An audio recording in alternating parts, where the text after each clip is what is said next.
Well, as the GOP candidates prepare for Super Tuesday now, we have new details tonight on how Mitt Romney and Rick Santorum might share delegates from Michigan. Despite beating Santorum in the popular vote, as we have told you, the way the rules are, Romney is not taking all of the delegates, and our editorial director, Chuck Stokes, is here now. So, okay, so today they got to the job of kind of, divvying it up. Finally, they're Exactly. sorting it all out, and there's been a lot of back and forth in the process, but Mitt Romney will now get 16 of the delegates, and Santorum will get 14 of the delegates. Santorum had wanted a 15-15 split.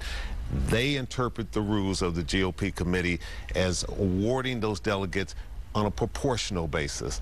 And the other side, 4 of the 6 people who finally made the decision, said no, because Romney got the majority of votes, had got the at-large on the popular vote, that he gets those 2 at-large delegates. And that's what they were arguing over, was the 2 at-large delegates. They agreed to split 7-7 on the congressional district. On the districts, because whoever won the district in the popular vote got the congressional delegates, or the delegates anyways from that congressional district. Yeah. Do we know how Santorum doing with that? There's some bad feelings over this. Santorum and some others feel as though the rules were not respected and were not followed through. So it really gets down to almost to an interpretation of the rules.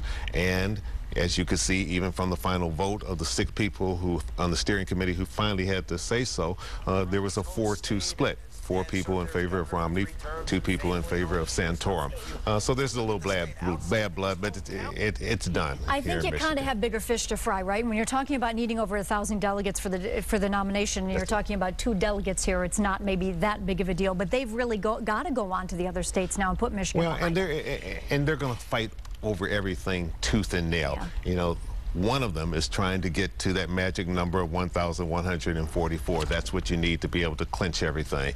And so they're going to fight, and they're going to be just like prize fighters in there, whether it's 1 delegate or it's 20 delegates or it's 200 delegates, they're going to fight. But they have to focus their attention now on Super Tuesday, which is coming up in just a few days. You have 10 states at stake there, some in the South, some in the north, some out west. And my guess is, when it's all said and done at Super Tuesday, that no one's going to have this clinched by any way, shape, or form. Now, the momentum right now is with Romney going in, but anything can happen. Newt Gingrich and Santorum could do well in the South. Romney could do well in the north. Ron Paul? Ron Paul is still in there. And I think that Newt Gingrich and Ron Paul are probably in it for the long haul.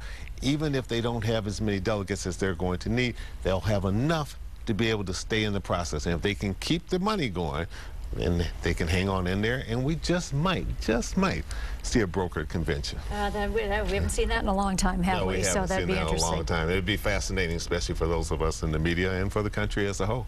Chuck Stokes, as always, thanks for your expertise and your insight tonight. We appreciate it.